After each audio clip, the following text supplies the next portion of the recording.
Hi, welcome back to No Way! Tell Me Everything. I'm your host, Jess. Hope you know this by now. Unless you're new, and then welcome. Hi. Today's mini episode is brought to you by my guides. They want me to talk to you about connecting to your intuition. There's also something else they want me to talk to you about, but we'll see if we get to that. Otherwise, that might be another mini episode because, as we know, yappity yap yap, that's me. See if we can do both. So welcome back. It is Wednesday, the 27th of August, my calendar tells me. Chugging along through the end summer months to get to eclipse season in September. And I'm going to do an episode on eclipse season as well, specifically what I do to get through it, because it can be a trying time. I feel like a lot of us are still going through the trying time that we've been going through. So maybe eclipse season sounds a little scary, but I actually love eclipse season. It's a really introspective, great time for me to do a lot of shadow work. So I will do a little episode on shadow work. Without further ado, let's get into it. While I chat today, I'm going to be doing some watercolor. I haven't done it in a really long time, actually. I used to do it. I had a real long period last summer where I did a lot of watercolor, but I would love to make a little watercolor for my altar back here. I currently have a picture of the goddess. I have a picture of Hecate. I'm working with Hecate right now. I don't know if you can see it, but I have this really beautiful rattlesnake skin that I've put up there because I feel like I'm shedding a lot of skin during this period. So I've asked for help with releasing whatever else I need to release internally. Anywho, God, I'm so good at rambling in the beginning. I'm going to do a watercolor that will probably go up on my altar. And we're talking about intuition today. So I'm just going to let it go where it takes me. If you're watching, it's unfortunately probably not going to be the most visually amazing podcast today because I do have to actually do the painting. But that being said, if you find it really calming to watch somebody look down the whole time, hey, I got something for you. All right. So for this mini episode, I'm going to introduce a new segment to these mini episodes where I'm going to give a tip on something or other. The segment is going to be called Just the Tip, because I'm supposed to give you just the tip, but it might end up being a whole thing. If you know me, my humor, super inappropriate. So I hope that is something that you can deal with because we now have a segment called Just the Tip. All right. So intuition. How do we connect to our intuition? It's a great question because a lot of us are so disconnected from our bodies that the idea of trying to connect to the intuition, which lives in your body, feels pretty impossible. And I get that. I definitely was there. Most of us learn to shut that off because we learn to think with our thinking brain and our rational brain, and your intuition is not there. So in order to kind of connect to your intuition in the first place, you have to get into your body. Now, why would you want to connect to your intuition? I think if you're listening to this podcast, you probably know why you want to connect to your intuition, but for the sake of making sure we're all on the same page, when you use your rational thinking brain, you are cutting yourself off to the knowledge of the universe and the knowledge of your higher self. Because your higher self, your guides, they can see the whole game board. They know everything that's in store for you to your highest alignment. And they're going to try to get you there by giving you these nudges and these intuitive hits, signs, synchronicities, like we talked about in the spiritual awakening episode. They're going to give you all these things because they want to get you there. But if you're using your rational thinking brain, you are cutting yourself off from your intuition, which connects to your higher self and the universe. So that's the main reason you kind of want to connect to your intuition, because it will not leave you wrong. It will not lead you wrong, I should say. So that's kind of the main thing that you want to do to connect to your intuition. So one of the ways that you need to do that is getting into your body, because you have to be able to listen to the intuition and feel it. The intuition is not loud. And I get this question a lot from my students of how do I know if it's my intuition or it's anxiety? And it's a super valid question. There's a couple different ways that you can tell. When you're first starting out, you're not going to know where your intuition sits. So you're going to have to be able to discern, is this intuition? Is this fear? Is this anxiety? And one of the ways you can do that is it loud? Fear and anxiety are loud. They're so loud. They're going to be shouting at you. They come with icky body feelings too. Your intuition feels safe. It feels calm. It feels so much like a part of you. And it's a whisper. And that's why we have to get really into our body. And I'll go through some of the other tips of how we connect to the intuition. But you're really going to have to get in there because you have to be able to notice it quickly and kind of subtly. It doesn't shout. It doesn't feel scary. It doesn't make you second guess in a way that feels uncomfortable. Your intuition feels like a very loving, like think of it like a little teddy bear maybe inside of you. Maybe that's a good way to think about it. It's comforting. It's like if you were a kid and you were to hug your teddy bear, that's kind of what your intuition feels like. It's this gentle nudge or feeling or thought that you get that tells you this is something you should do. Or this is not something for you. But a lot of times I find with intuition, it's not so much what you shouldn't do. That's more fear-based. It's more like hey, go talk to that person. Or, hey, you should apply to that job. Or, you know what you should do today? You should rest. You need rest. That's kind of the intuitive messages, at least that I've experienced and that the people I know have. I don't really get so many intuitive hits of like, don't do this. That's the fear and anxiety. And those are also valid, let's just say those are valid messages to get. Sometimes, we need to pay attention to those because we have survival instincts and they're going to keep us from doing things we shouldn't, right? But let's look at like if you're walking down a street and then Google Maps tells you to make a right and you look down the street and there's only one lamp on and it looks pretty, like your fear is going to be like, no, ma'am, don't you dare go down that. And I would say, don't wait and listen to your intuition on something like that. Like better safe than sorry. I think you're probably good to just avoid that and go the longer way around, right? But your intuition, the way that would warn you would be you get to the street you're supposed to make a right on and you might get this nudge to make a left instead of a right. And if you feel that, then you go, oh, I should do that. I should follow that. So it's just kind of different communications. One is redirection and one is like a scare like, ooh, this isn't safe, right? So the first thing you want to do that we're going to talk about is you want to get into your body. This is really hard for a lot of people because we learn to disassociate. We deal with a lot of disconnection from our body in general. So you kind of have to start to get back in there. One of the first things you can start to do is notice where you feel your feelings. So whenever you get angry, for example, since we're not going to react on anger immediately, right? We've learned this. Sit with it for a second and think, where am I feeling this anger in my body? Everyone can feel everything differently. So the emotions that I'm going to talk about now, I'm going to talk about from where I feel them and where I feel it's very common for people to feel them. If you don't feel them in these places, nothing is wrong with you. You just feel them in different places. It's totally fine. But let's go back to anger real quick. So if you're thinking, I'm really angry about something, and you stop and you think, okay, where am I feeling this anger in my body? You might realize that this is a head emotion. You feel everything up in your head, like you're going crazy, your head is swirling, you're ruminating on all these thoughts, you're really angry, you can't believe this person did this. But when you actually tune into your body, you're like, all right, I actually don't feel it anywhere in my body. Or maybe you're like, I feel it a lot in my head, but I also have this feeling in my lower stomach, like my stomach has dropped out, like I'm feeling it really heavy there. And then kind of dig into those feelings because maybe you notice anger as an emotion lives in my head. But since a lot of the time my anger comes from fear or worry, those emotions sit in my lower stomach, in my gut.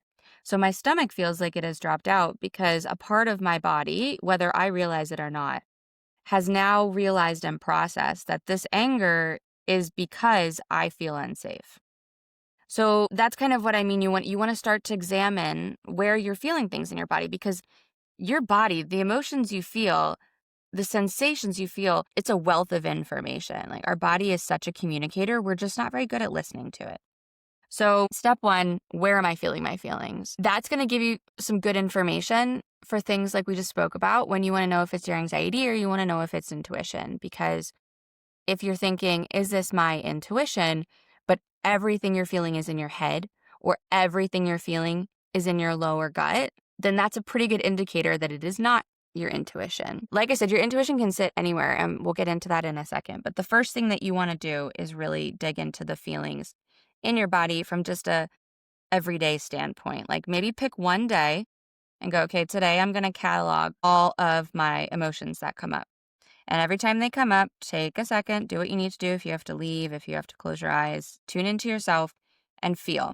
Because this might sound kind of silly, but a lot of people that I work with, they have no clue where they feel things within their body when we go into a meditative, like a state to try to connect to their guides, for example. And I say, where do your guides sit in your body? How do you know you're communicating with them? They don't know. And then I say, okay, where do you feel anger in your body? And then they kind of feel into it in that meditative state. And they're like, I don't know. I'm not sure. So this is a base step for any other intuitive work or psychic ability work that you're going to want to do is you have to understand your own body and where you're feeling things. Tied to that is actually understanding your own energy and how that feels to you. So we all have an auric energy field. We have a couple different auric layers, which I won't get into right now. But you have an energy field. Everything is energy.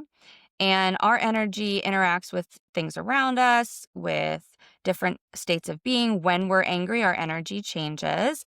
It is constantly fluctuating, but it has like a signature. You have like a kind of energy signature. So a good way to start to feel your energy is to do a meditation. And specifically what I like to recommend to my students is a body scan. Because body scans are really easy to start off with. You just sit, and you can find many of them on Spotify. I'm sure there's other places that I don't know if they have. There's probably some on like TikTok and Instagram. But what you want to do basically is sit there, get into that quieted meditative state. Again, you don't have to shut off your brain when you're doing this meditation. It's fine. You just have to listen to what's being said. Your body, your subconscious will be listening along whether or not you're paying attention. And what you're going to do is start to scan down your body. So usually they start at the top of your head and they'll say, okay, place your awareness at the top of your head. And how does that feel? And now you're going to bring your awareness down to your eyes and so on and so on.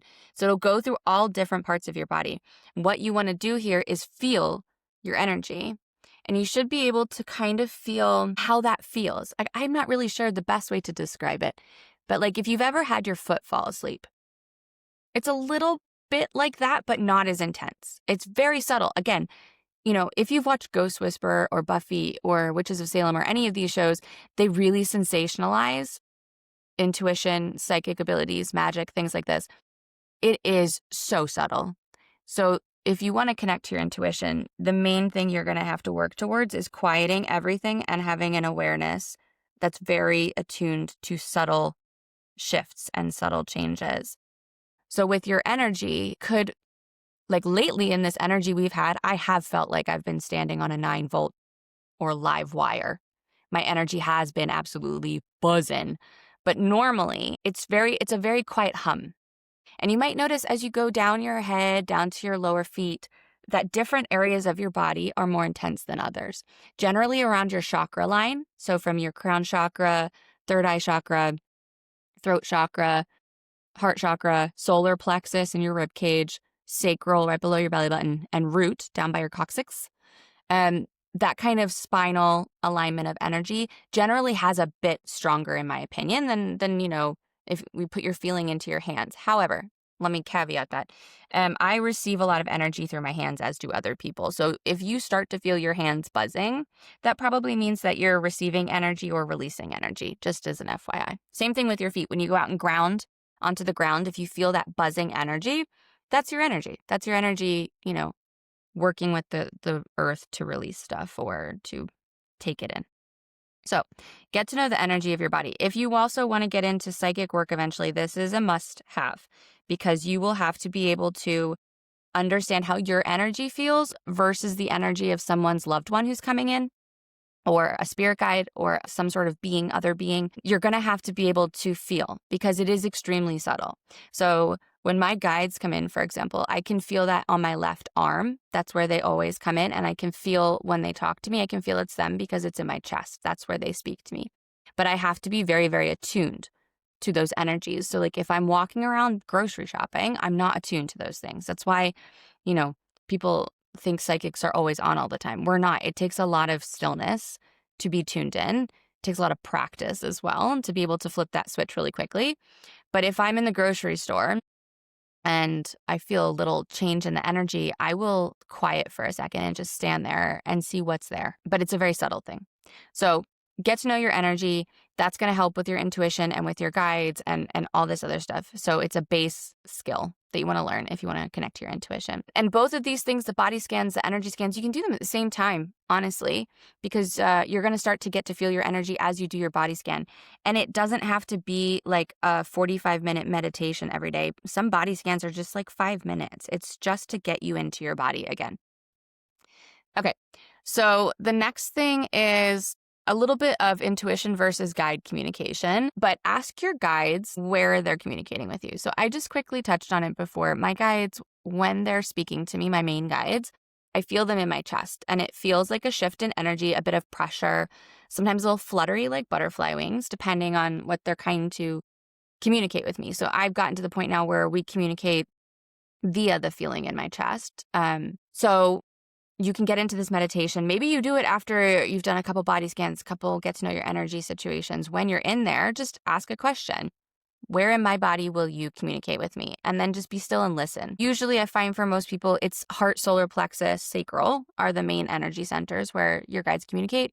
If you feel pressure in your third eye, you feel pressure in your crown or in your throat, a lot of times those are energy downloads or information coming in. So your guides, I don't feel like so much give you messages there. And when I say give you messages, it's like I will feel them, and then I quiet, and then the message comes in. It's almost like a doorbell. But you want to know the difference, because my intuition is in my sacral area, my gut, and my guides are in my heart. So when I'm looking for information or when I'm trying to tune in and I get a message or I get a feeling, for me, again, I'm clairsentient. This can be a little different for you. If it's in my heart, I know it's my guides. If it's in my sacral, I know it's my intuition, my higher self. It's me. And those are sometimes things you want to differentiate between, because my guides will tell you they frickin' must be so annoyed. I can't wait until we have like a life review and they're like, you are the most annoying person in the world. Because sometimes they'll give me guidance and I'll tune in with my intuition and I'm like, yeah, I'm not going to do that. I'm going to do something else. And again, there's many different views on this. Some people think your guides are your utmost, should always follow situation. That's not the feeling that I've gotten from them. I've gotten that they have my best interest at heart. They know the larger situation, the larger play. So does my higher self. And they have views on how I can get there. If I'm following my intuition, if I'm truly attuned to my intuition, I will also get there. But I usually listen more to my intuition if it's available at the time, right? Side note.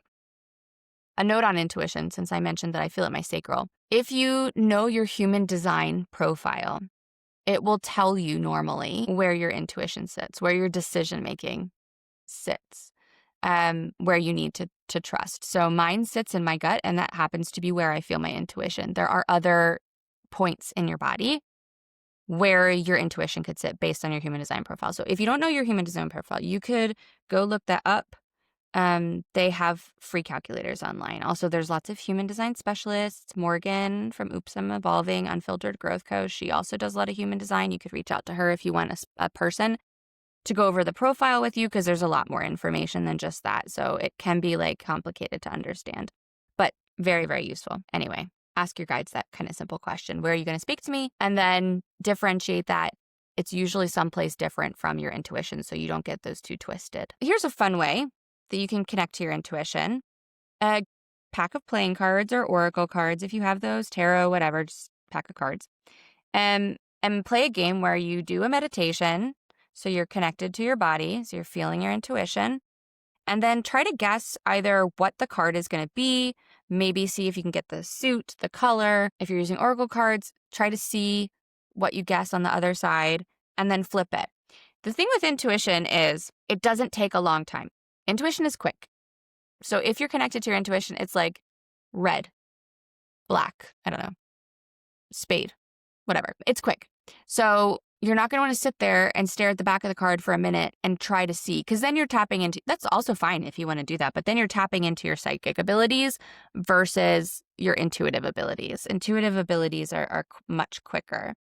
Again, it'll also give you a sign of if you're actually connected to your intuition or if you're using your ego, because if you're snap judgments every time, I mean, I'm not going to say that they're going to be right from the beginning every time. They won't be. Intuition is a muscle you have to work on understanding it and how it feels. So you're not going to have everything right from the first go. But if absolutely nothing is ever right, then you're probably either not connected to your intuition or you're using your ego, which is quick and guessing it. And again, this will sit in a different part of your, for me, brain. So like my ego is in the front of my brain. So if the thought comes from the front of my brain, there's a pretty good chance that that's my ego. Sometimes my ego and my intuition are actually aligned.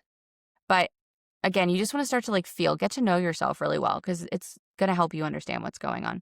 So that's a fun way that you can do it. If you want, there's also like a lot of Instagram accounts and TikTok accounts where the whole thing they do is about helping you get connected to your intuition. And they use it with like guess the crystal or guess what's in the box, or they're kind of fun. Like you could do one a day and just see how it goes. But that's also another fun way to do it. You could start to trust your intuition. So I mentioned there that intuition is a trust muscle. It's a muscle. You have to build up the trust with it. Let's imagine that your friend is recommending to you a restaurant, right? And so every time you go somewhere, you say, hey, tell me a good restaurant to go to. And then they tell you, and then you don't go there. And then you ask them again, hey, what's another good restaurant? And they're like, oh, I love this place. And you're like, okay. And then you don't go there. And then it happens all the time. Your friend's probably going to either take longer to respond or not give you that recommendation or be not so excited about giving them information. It's a very simplified way of talking about it, but it's a little bit how your intuition works. The more you ignore your intuition, the quieter it gets. So you have to build that trust with yourself. That's really what it is. You have to build trust with yourself to listen to your intuition, and then your intuition will get louder and more confident. So you can start simple. You can start like looking at your closet and just take a couple deep breaths and then say, what will serve my higher purpose to wear today? And whatever comes to mind, whatever feels right, or whatever you see, depending on how your intuition works with you, wear that. Go to a restaurant and take some deep breaths. Again, I'm saying take deep breaths because you want to make sure you're talking to your intuition and not your ego, but you want to get centered basically and ground. And then just use it for really small things, because when you go to use your intuition with something big, you want to trust it. You don't want it to be the first time of like you get 2 job offers and you're not really sure which one. And then you're like, I'm going to ask my intuition. Hello, my love. You're going to ask your intuition and then not listen to it or choose the wrong thing because you're listening to your ego. So start small. Just do small things. What color, which jewelry do I want to wear today? Which movie do I want to see? Just do small things. Build that trust up. A really important one in order to connect to your intuition is to start practicing just being in the moment, just being still. We have such a conditioned way of being to never be bored, to always be doing something productive for sure. And not just being in the moment or being still. I will go sit in my room, put away my phone, put away any distractions, no noise, nothing. And I'll just kind of look around and notice things around me. And that's kind of a way to drop into where I am. And then once I notice a couple of things around me, I'll kind of do a little bit of an internal body scan, if you will, of like, how am I feeling today? What's going on in my feelings? What's going on in my body? Do a check-in with yourself and just be. And work up to how long you can do that, because it is actually like, it sounds super simple. You're like, okay, Jess, I can totally do that. But then you start doing it and you're like, shit, dude, that's actually really difficult. And it is difficult because we're so conditioned to not shut off like that your brain is going to have a lot of trouble to do that. So you can work up to it. You can start with like, as long as you can, just for like 2 minutes, and see how long you can just sit in that quiet after you've done your little question, your little wellness check with yourself and your stuff in your room. See how long you can just sit there and do nothing and just be. And if stuff starts to come up and you're like, oh, I need to check this or something, just quiet it and be like, okay, yeah, we'll check that in a minute. I'm not done here. Just see how long you can do that and kind of work up to it. Because like I said, intuition is so quiet and it speaks to us in those quiet moments, as do all of our other psychic senses. So you have to start practicing getting comfortable in that quiet space and just being, and not thinking about what you have to do in the future, not thinking about the things that have been happening in the past, but just what's going on in me, in myself, in my feelings at this very moment, in this place and time, and that's all that matters.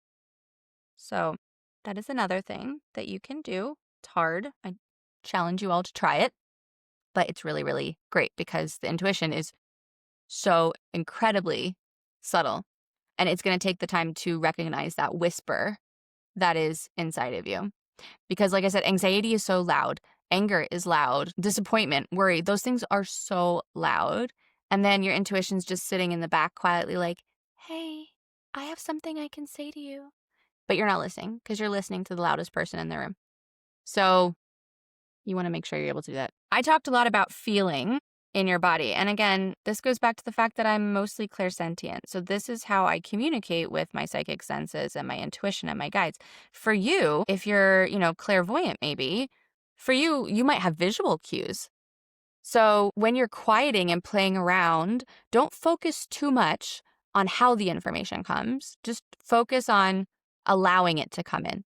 If you get a flash of something, like I was saying with picking out your clothes in the morning, if you go up to your wardrobe and you're like, what should I wear? And you get a flash of an image of you in an outfit, wear that outfit. If you hear red shirt, wear your red shirt. Everybody has different main kind of ways of communicating with their intuition and their psychic abilities. So it could be not it could be not in your body at all. It could be somewhere else. Just make sure that you're questioning it and make sure that it's not, again, the ego, but it's the intuition, the higher self, the soul, the guides, whatever you're trying to connect to. But it might be something different from what I've described here. So just with all things spiritual, keep an open mind and listen to what feels right for you. Another fun one that I do that I'm actually really good at, and I think probably a lot of other people with ADHD are really good at this. So it doesn't really work so well for us because we're good with pattern recognition, but I still like to do it. It's still fun. I like to try to guess what's going to happen in movies and TV shows.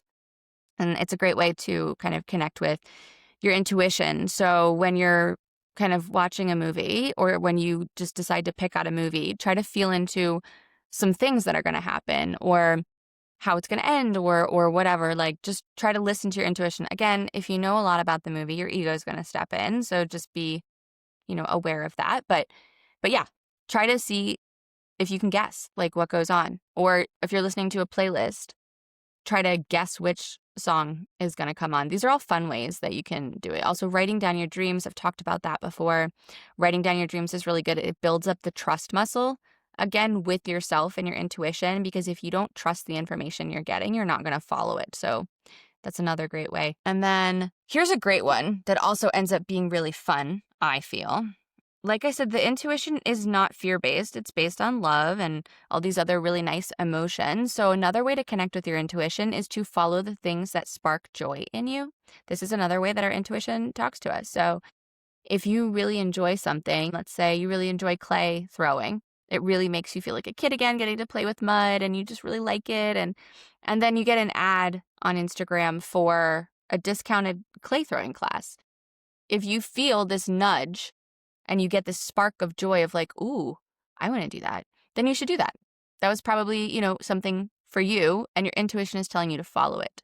So if something comes up, like if a sign comes up or a synchronicity or something, and you feel in your body that spark of joy, that nudge from your intuition, follow that. Because a lot of times that's guidance and that's you following the guidance that's going to lead you to align to something on your path.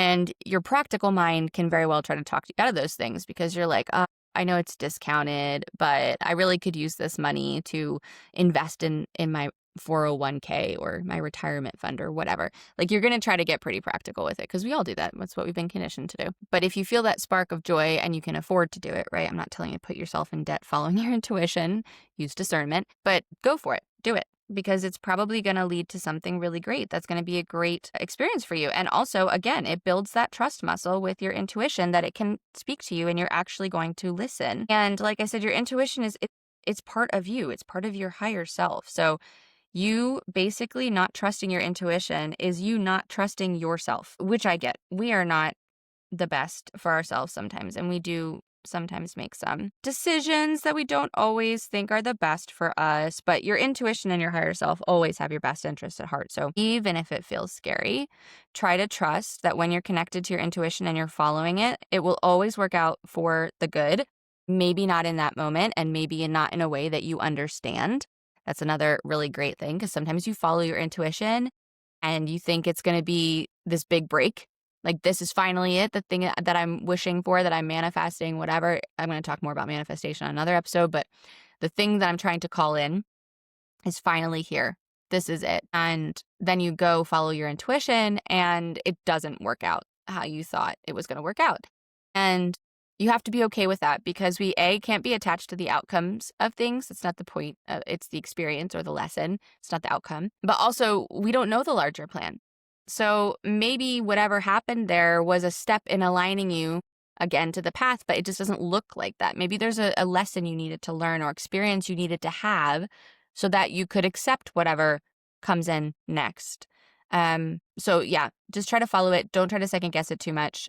And no matter how it turns out, you have to let yourself feel it. I'm always going to tell you to feel your emotions. If it's a disappointing thing that ends up happening, let yourself feel it, let yourself process those emotions. But on the other side, just trust and understand that this is happening for you. Here's a really important one.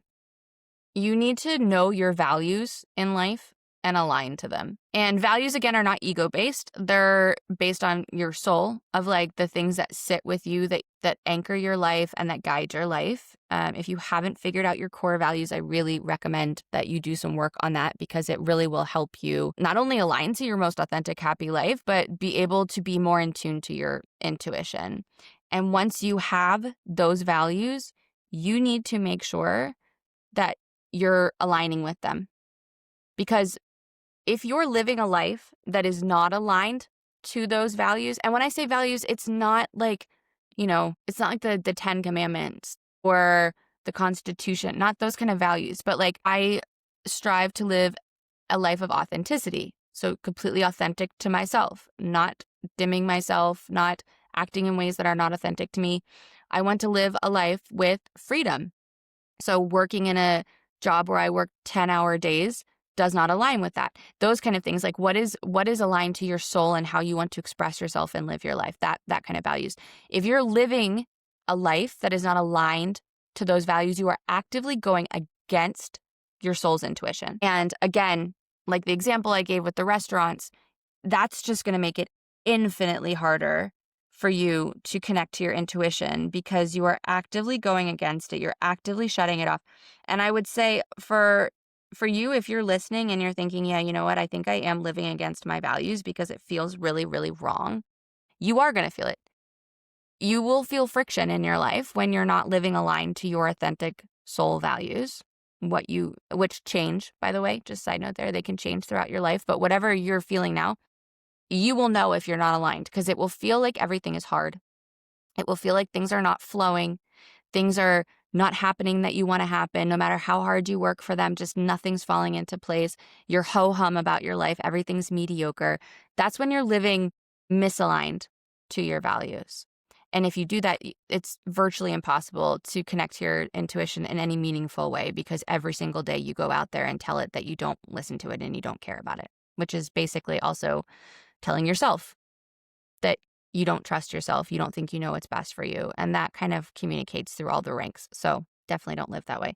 And if you are living that way and you're having a really hard time with it and you don't know what to do, please check out my website in the show notes because I have a program where we're going to work on figuring out those authentic values and how we align to those so that you can live authentically in your life. Make sure you do that. This one's fun, I guess, because I'm kind of doing it right now, but get creative. Do something creative. If you like to paint, if you like to draw, if you like to write, dance, sing. I mean, a lot of times we think of creative as art, but you can be creative in so many different ways. Cooking is creative. Anything where you're creating something or expressing yourself, doing improv comedy. I don't know what you're into. Making Warhammer figures. All those things are creative. When you do creative work like that, you're tapping into your intuition, actually. So a lot of artists are extremely intuitive people. And that's because they're doing creative work a lot. So they're just kind of always connected to their intuition. So yeah, go out and get creative, do something fun. And again, side note, you don't have to be good at it. I mean, if you're watching, what is that even? It's not like I'm great at what I'm doing right now, but I enjoy it and it calms a part of my brain, which allows me to connect to my intuition, which is what I'm currently doing. So just get out there, get creative, have some fun with it. That's all that's important is that you enjoy it. I mentioned wheel throwing earlier, and I actually find that to be some of the most intuitive psychic work I do, I get while I'm doing anything on the wheel, because there's something about kind of repetitive movement that it kind of shuts off the part of your brain that's all like thinky and analyzing. Like it just is there. So yeah, I don't know. Maybe try it. It's not like you're going to be amazing at it the first time unless you're a savant or something, but it is really fun. And then you also get a beautiful piece of pottery, unless it's a funky piece of pottery, in which case you can have it and laugh about how funky it looks and how funny it was. And the last one for connecting to your intuition is letting go. That is so much easier said than done. I 100% understand that. I have a lot of problems with letting go. From my healing journey and from a lot of people that I work with, we have complex PTSD. We have childhood trauma.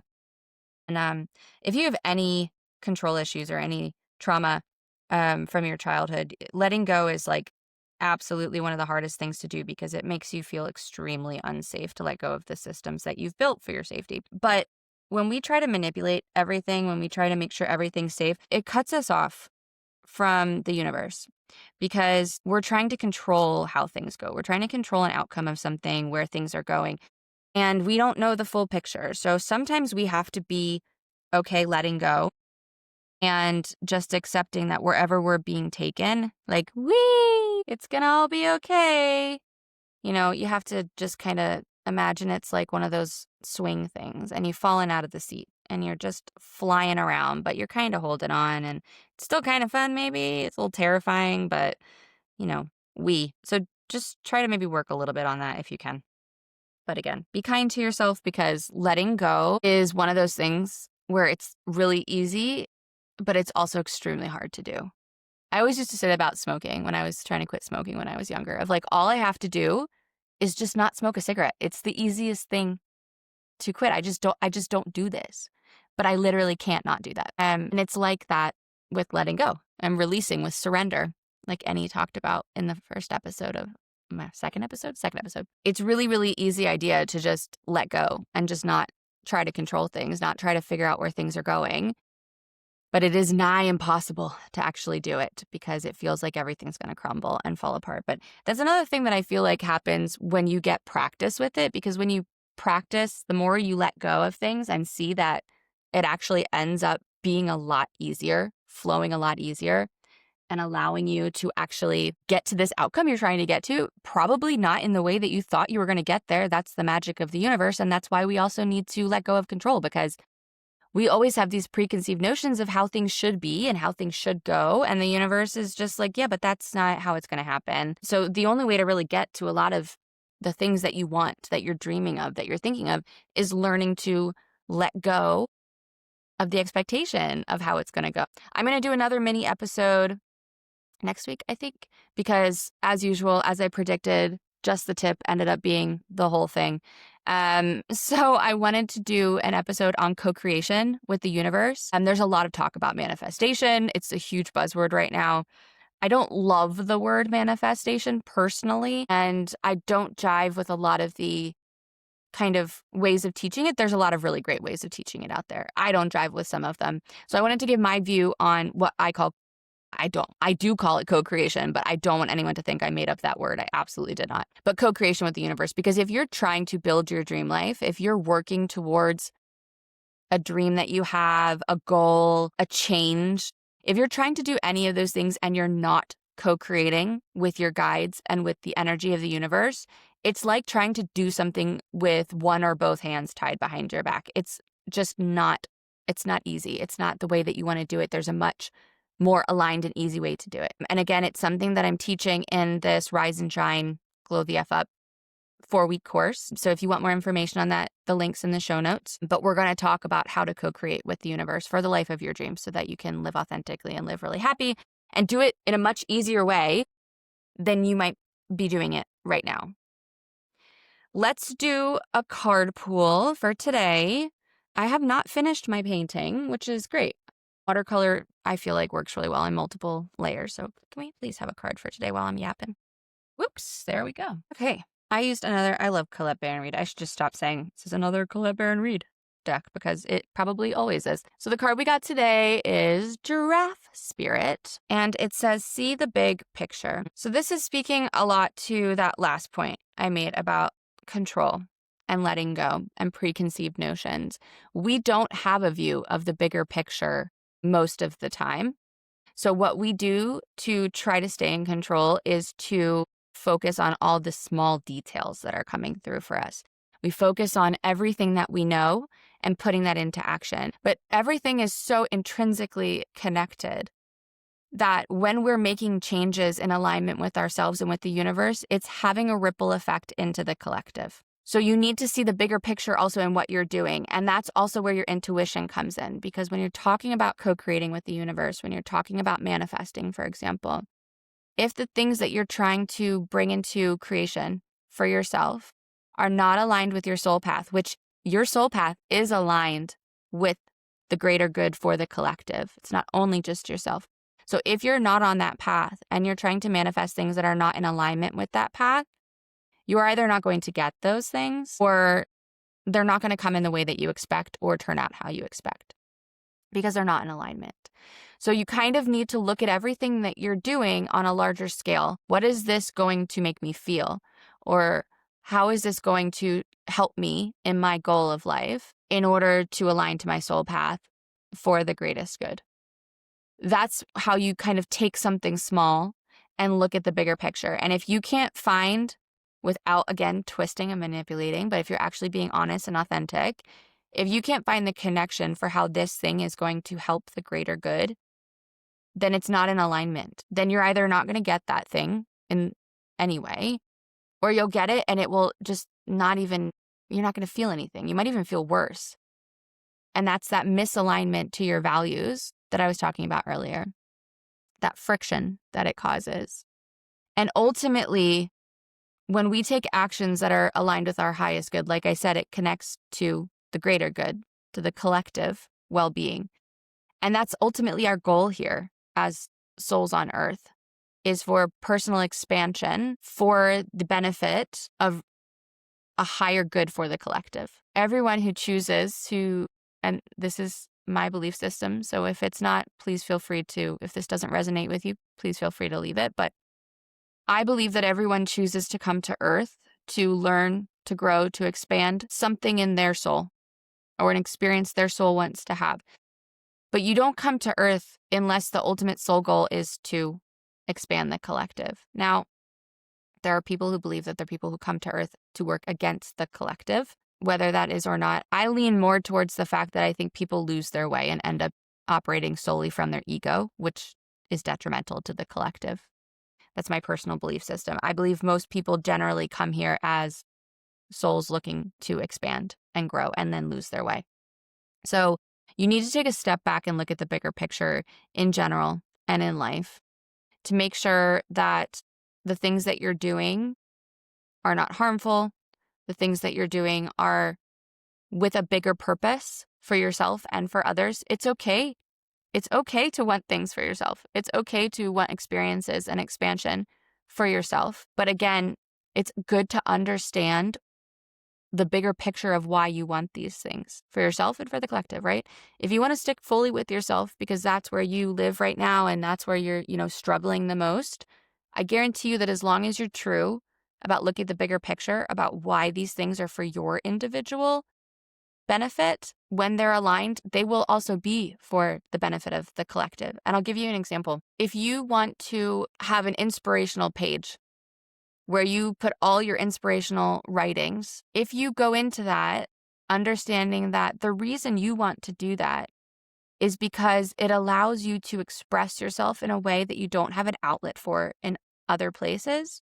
And therefore, you want to expand this because you want to put this out into the universe because it's part of your journey of healing and growing and learning to trust your writing and who you are and your ideas. That's the individual goal, right?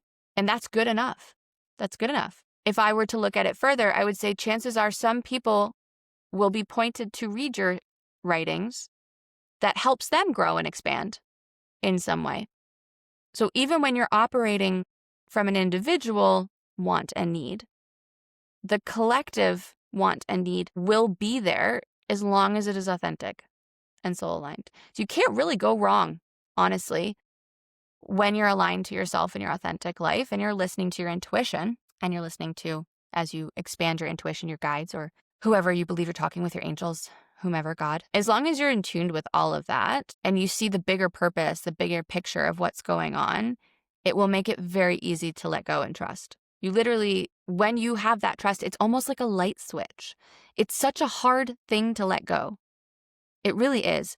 But again, this bigger picture, this trust, this knowing of how supported and guided you are and that you have all of this in yourself that you can trust and that you can go after, it allows you to see that bigger picture. It suddenly doesn't become, if I do this one thing, this next thing will happen. And then if I do that thing, this next thing will happen. And then it doesn't happen. And you start clinging tighter and tighter because you're like, oh my God, it's not working. I need more control.